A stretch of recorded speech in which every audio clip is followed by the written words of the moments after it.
Hello. Hi there. Today is Monday, November the 7th, and it is about 6:20 p.m.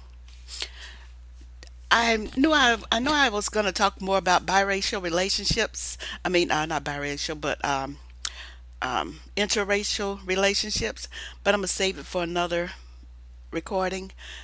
Right now I'm going to go back to religious too. Religion, and this is going to be my second time addressing the topic of religion. Today we're going to talk about, I like to give a little overview.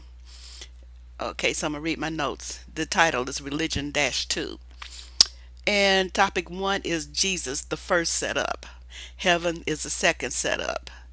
And it may not actually be a heaven, but a hell. And I say down here that I don't believe that the Christian God is a God of goodness. Number 5 is the demon guards of hell got out and got loose. And 6, these are historic times that we are living in now. So, let's talk about Jesus, the first setup.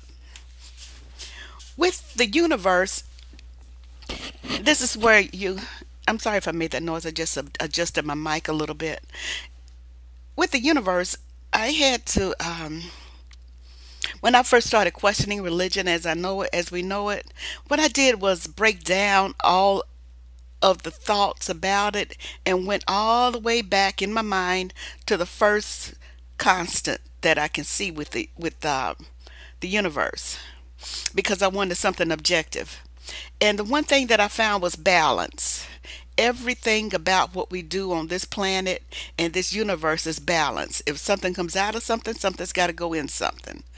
Everything is from water to air to solid objects and liquid, all of it. If like they say, your body doesn't even like holes in it, so it always fills it up. If you take out water, you take out a cup of water, the other water balances it. No matter what, it's always got to be something to balance something. So that means that the universe wants to stay in balance. The Even the weather patterns, for example, all the weather that we have, the cold fronts, the warm fronts, the this or that, the winds, all of that is trying to find balance. So when you feel wind, it's actually going from a low pressure, from a high pressure area to a lower pressure area, because it's trying to balance out everything, all of it. So when I put that concept, as I look at everything in the universe and on this planet, trying to find balance, that was my fundamental concept of all the universe, and I call that my the universe is constant. Injustice is a form of imbalance. That's why black people flip out so much when we see injustice, because it's out of balance. A wrong has been done that's not righted. So when we are so furiously fighting about injustice, that's what's going on. We're trying to fight for the balance to return. When you do somebody wrong, you're supposed to make it right. And when we and people who are in touch with the universe see that imbalance, and it's a form of discord. That's why we flip out. Now, Jesus is the first setup when we talk about imbalance, because the concept of Jesus is not because there wasn't a Jesus. I probably that I believe strongly that there most likely was a Jesus, and it's easy for me to imagine it's a Jesus. I mean, I don't have a problem with that.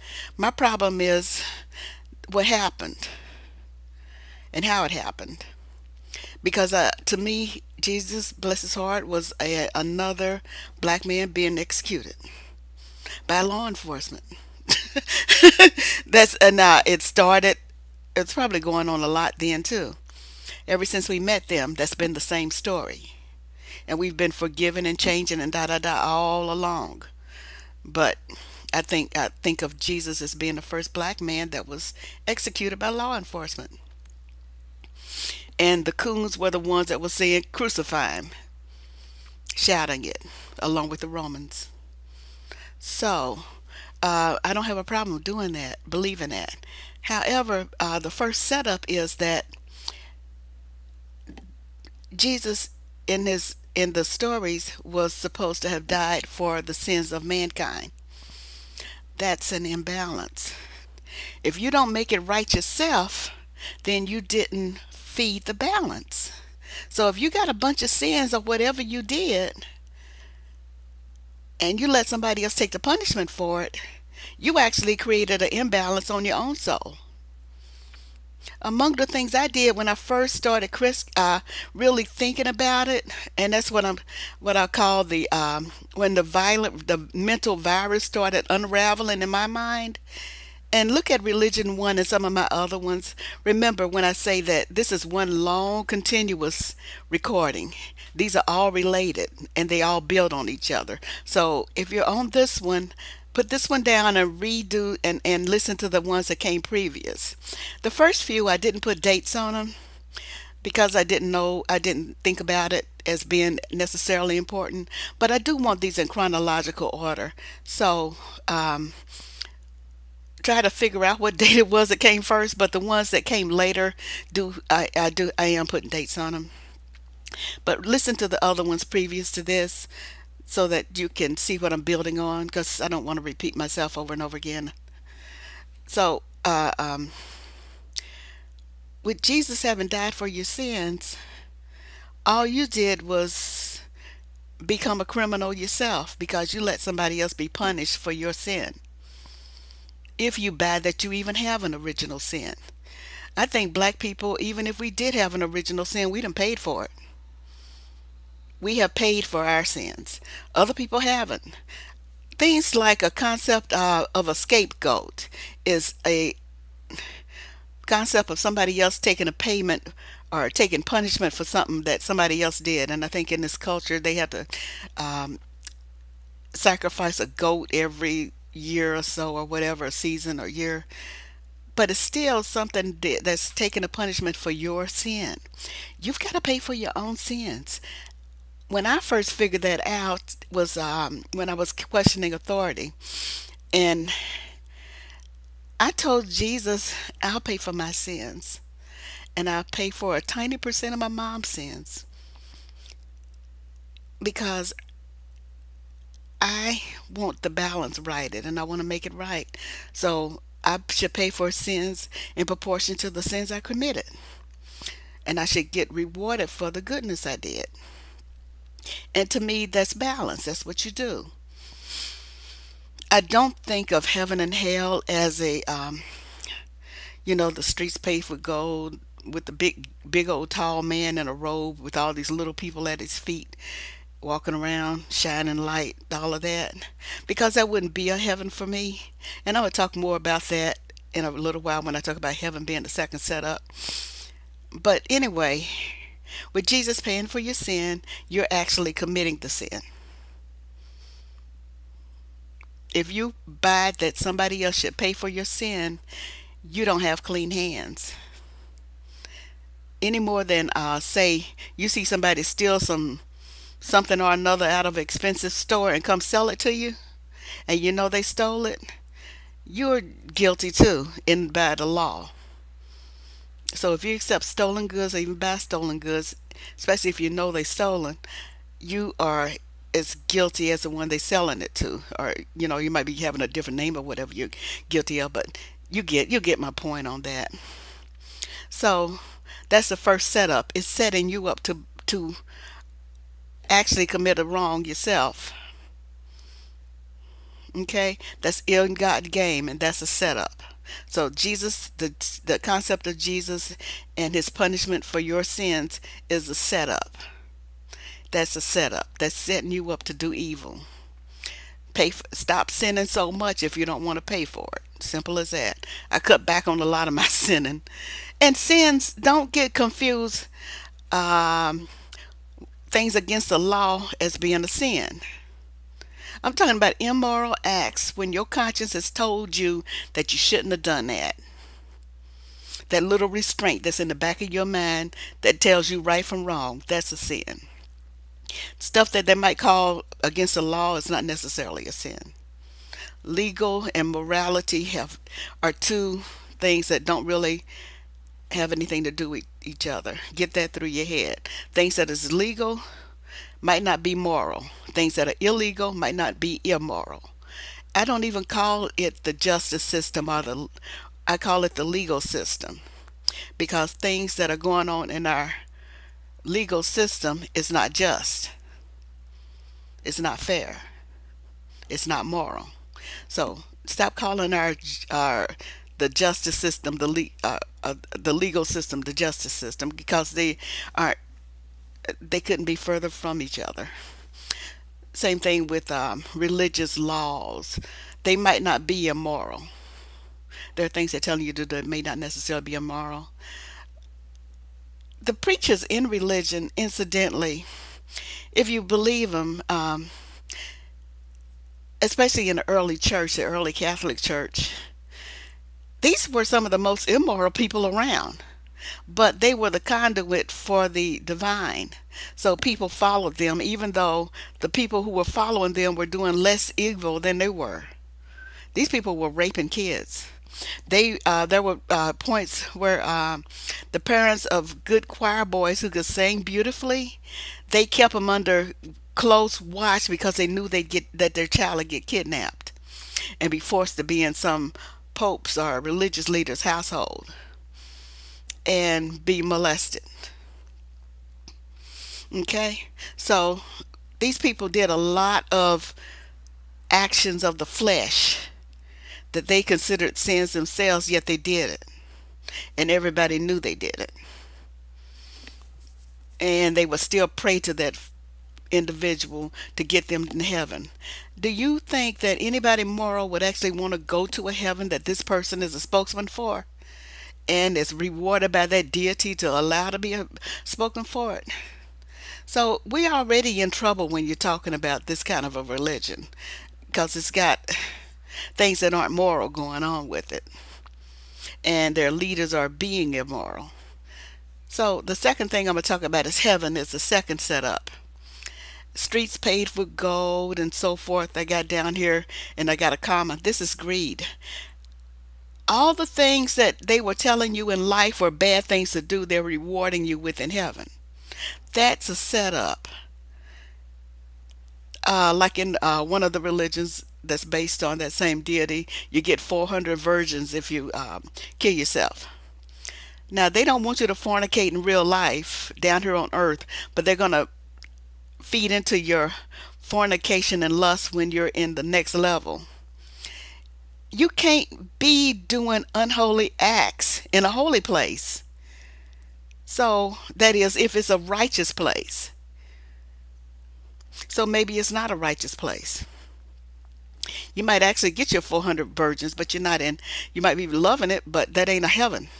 That is not a righteous place. That might be hell.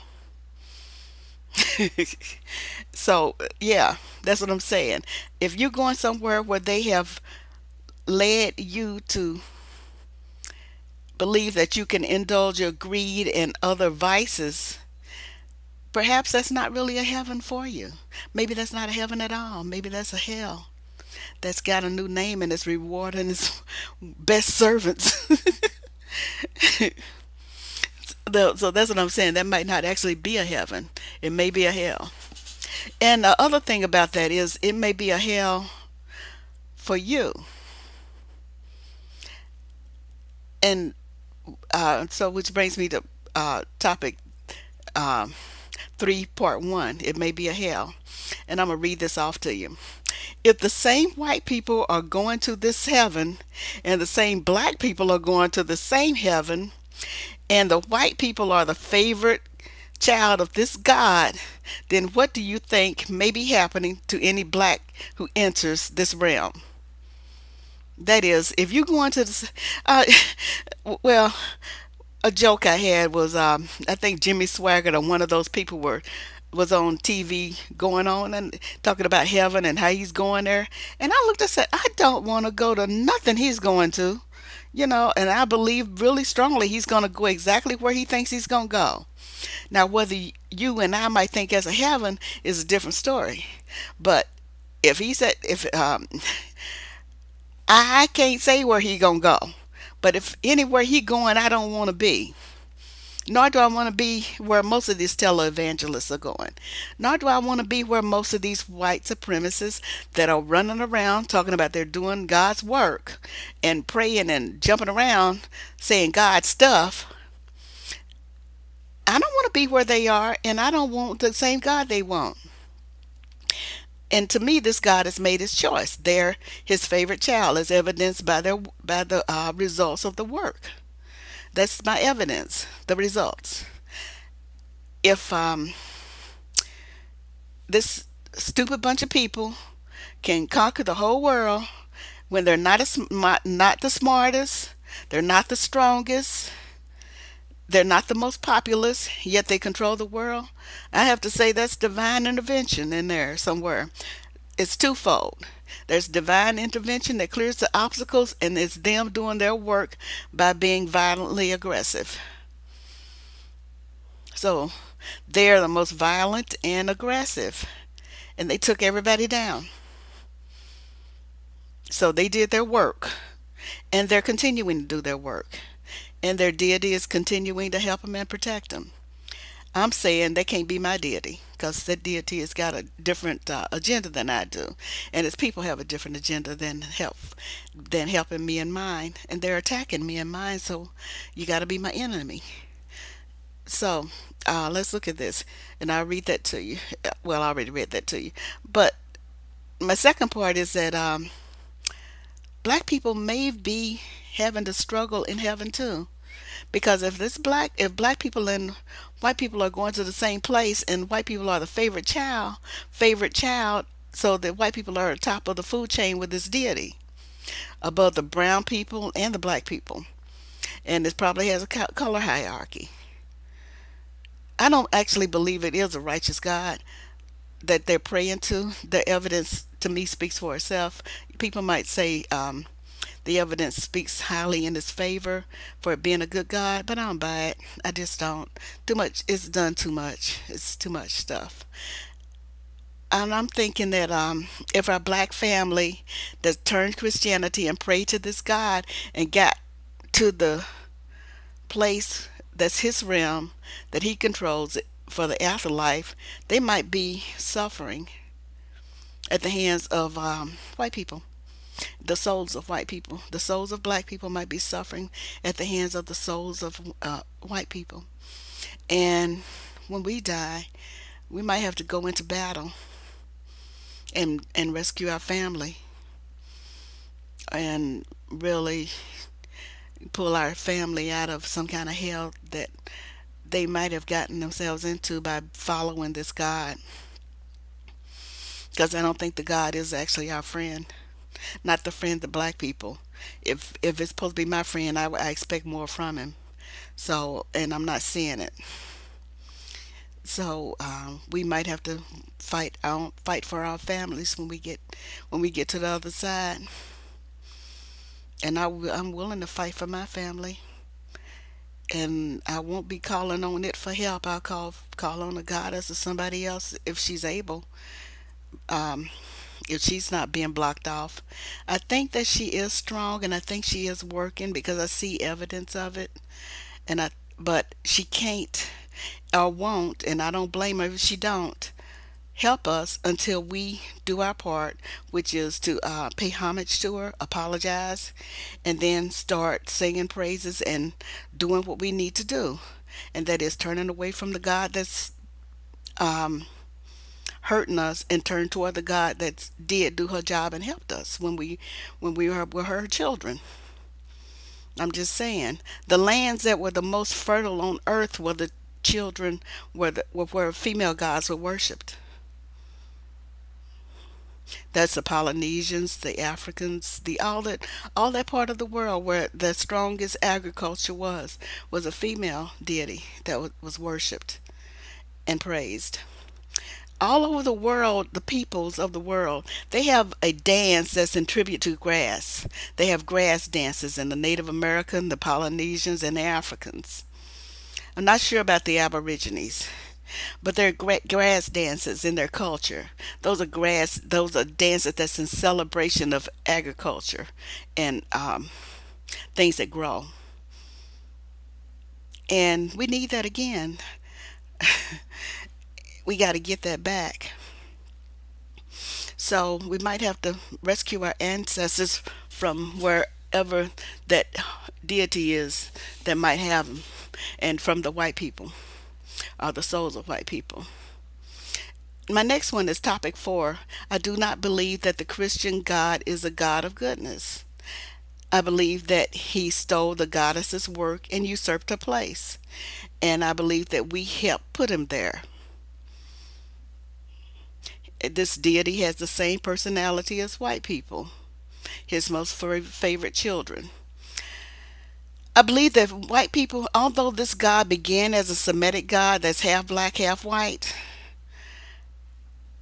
it turned to white people because I think he likes their personality, which is a form of wild, chaotic, barbaric personality. I think he likes that because those are the people that grew when they became his children. This deity, white people weren't the group that invented this deity. And I'm calling it invent. Remember when I was talking about how divine force is neutral until it gets a direction, and people's belief and motivations and animus pushes it forward and helps it create itself. So it's a twofold act. It's give and take, and it's supported by will. And human will is what made the force manifest and become what it is. If you ever read that author called Terry Pratchett, he might call it an anamorphic personification. It's a tad more than that. But that's a good way to look at how will pushes things. This is already, it's not my concept, it's a universal concept if you look at metaphysics.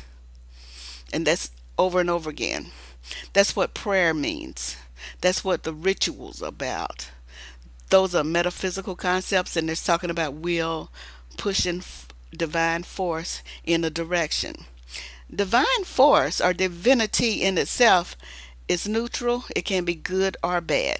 The word holy can be good or bad. A, to a devil worship, the devil is holy. Okay? So those are neutral words. So a good and righteous and things like that is not neutral, but holy and divine are neutral. They could be good or bad. So when I say I don't believe that the Christian God is a God of goodness, I mean that because he's not doing too many bad things that's happened on his watch, and it happened on his watch to people who were praying to it, and more than that. He's just done too much. Even if you read his history, you see that his actions were based on power more than morality. Even the story of Job. See, depending on the kind of person, a story like Job couldn't have happened to me because I'm not that faithful. When y'all see you hurting me and I'm praying to you and devoted, I'm gonna walk away because I would feel like you broke your covenant to me. And if you keep having junk happen to me all over again, I'm gonna walk away. And and even if you replace all the junk that you took when you made your point, I would still turn away from you because I wouldn't appreciate someone breaking my heart out of arrogance. Because to me, that's evil. That's an evil thing to do. To them that were reading that and supporting that story, they wouldn't saying that as evil. They were thinking of that as you are powerful enough to do it, and I'm grateful that you helped me. To me, I think that deities and everything else are accountable to the same balance of good and evil. I don't think that just because you're powerful, you should be able to get away with doing evil any more than anything else. So if you're doing evil, then you're not called good. And so I should not call you good. So, thus, among the other things that this deity did all through the Bible that you read, it's not good stuff. The whole story of Adam and Eve is stupid. If you can omnipotent, omnitemporal, you can see everything and all of that, then you already knew what was going to happen. And you put temptation right in the fool's way. I mean, every kid's got to pick up their toys and and take care of their toys. So it's not. I mean, it's just stupid. It's just stupid, and I can't fool with it. Gotta let it go, and I did. Okay, so yeah, he has the same personality of white people, which is destructive and silly. Remember when I was talking about how the white people would raid villages, each other's villages, like a horde of barbarians? And that's how the term horde of barbarians came from. It's white people going to the other white people's village and taking all their stuff, running away with it, beating them up, taking it, doing everything they want to do to the people. They might take the women, take the children if they want women and children at that time. But a horde of barbarians would raid each other's places. That's what they did to the cities here. When black people were doing better than they were, the horde of barbarians came and raided and killed their cities, the people in the cities. That they have a long history of that. That wasn't a new thing. When I'm looking at things that happening here, when I like the shootings and things, I'm looking at the whole picture because what got me was that all the steps were pre-choreographed. Everybody knew the steps in their dance, and they already knew them before they started. So that means it's an old dance. We've been dealing with that old dance a long time. We really need to change directions now and try something new, such as minding, getting away from them and their business and minding and take care of our business. Um, Topic 5: the demon guards of hell that got out. To me, this is the way the things are now. And I look back over white people history. I've been thinking about them as the demon guards. You ever see the old paintings and pictures of the demon guards with the pitchfork tormenting the people in hell? Well, they got out and came on earth. And they don't have visible pitchforks, but they are tormenting us. But not every one of them is a demon guard of hell. But they do carry that file, the mental file that I want to call it, because I like using computer terms for what I'm talking about, like the mental virus, where you can instantly get what I mean, and how you have to use antivirus to reverse it. Some people, the computer virus didn't hit as hard. Other people have got them right up and wrapped in. And some people can't ever come out because it keeps resetting itself. I know we got to figure out which one you who is listening now will be. So I wasn't programmed. The virus let go of me early, so I was able to look with clear thinking.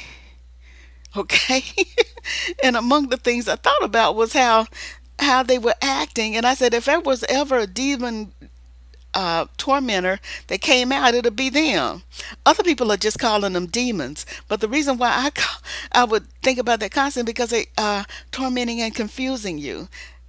They have been tormenting people since the Roman days, and the Greek days when they would throw them in arenas and let wild animals eat them alive. Let wild animals kill and eat them. They throw. You remember how they talk about Daniel in the lion's den? They took pleasure in watching people get killed and eaten by wild animals. That was pleasure. That's how they entertained themselves. That they would watch somebody get tortured and killed during a lynching is old stuff. It's part of that pattern. Now because we claim we'd be more sophisticated, and we have technology, we claim we don't want to do it that way. I mean, the Americans, but They aren't above that. They are not above that.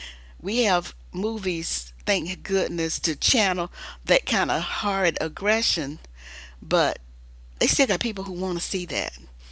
They have people who kill things for pleasure right now, today, and there are people who want to see it. There are people who do hunt and slaughter animals. I knew a person that I work with that was a hunter. He'd astonish me because he's going out there with these weapons to go kill something out in the woods. And I said, well, I asked him a question. He says, I just wanted it dead. Yeah, I forgot what I asked him, but it was a technical ask about hunting. And he said, no, I just wanted it dead. He wanted it dead. Period. That was what he wanted. No food, no nothing, not even wearing a fur. He just wanted it dead. He wanted to kill it. And that's a nature's creature. That's nature's creature. So the way things are is where the white people let me talk about the demon guards of hell. They torment you, and they are, as a person, when you meet a white person and talk to a white person one on one or even in a small group, they're fine, and most time they're fine. It's when that hate file gets downloaded, and that's when they go berserk. And that's what we're living in now. We're living, they still got some leashes because they are knowing that they should be ashamed of themselves, but they don't have that big of a leash. Soon as somebody gives them the okay, they will be as hard as they ever been, except they'll be on the internet, on YouTube, being hard. But nevertheless, they'll be that way. The reason why I keep talking about it as a group of white people rather than individuals and singular is because of the end result of the social group that we live in, the civic order. If at the end of the day, um, white policemen are not being convicted and put in jail for a long time for killing black people who are unarmed, if at the end of the day, for whatever reason, this hasn't happened, then I can only conclude that the social construct has okayed them to kill black people who are unarmed because that's the result. And if the social structure has not convicted them, then that means that the whole group has decided that they should not be convicted because they're acting on the behalf of the will of the people. Since white people control the social structure, then it's operating on the will of white people. So the social construct has decided A, B, and C. So A, B, and C is the end result. The group has decided that's the end result. So I really don't want to hear somebody saying that all white people don't agree with that. I don't care. The end result is speaks for itself. Even if and if white people ever want to discuss it, and I don't want to discuss it with them, and I'm not, but if they ever find black people they want to discuss, only thing that should be coming out your mouth is, this is a bad thing, I'm going to work to try to fix it. I don't want to hear about what anybody else did in any other way, and all these paragraphs of junk. All I want to hear is, it's a bad thing and we're going to try to fix it. We see the problem, we're going to try to fix it, and proceed to do so where I can see immediate changes. Meanwhile, we are not going to wait for you whether you fix it or not because we can't afford to. We got things to do on our own. And I do believe that this is a historic time that we're living in. I see miracles and divine battles around me. I've seen the power of the goddess. And she is, and she's there, and she's powerful, and I'm so glad to know it. And I've seen her work. That's the end of this one. And I am gonna do some more. But yeah, this, excuse me, this is the end of this one though. We got some more stuff to do. I don't know which one I'm gonna do yet. I still got some more things. I got some understanding people stuff to do, and I already did racial journey, whole lot of stuff, and I still got to talk about interracial relationships. Okay, let me stop this one. Thanks.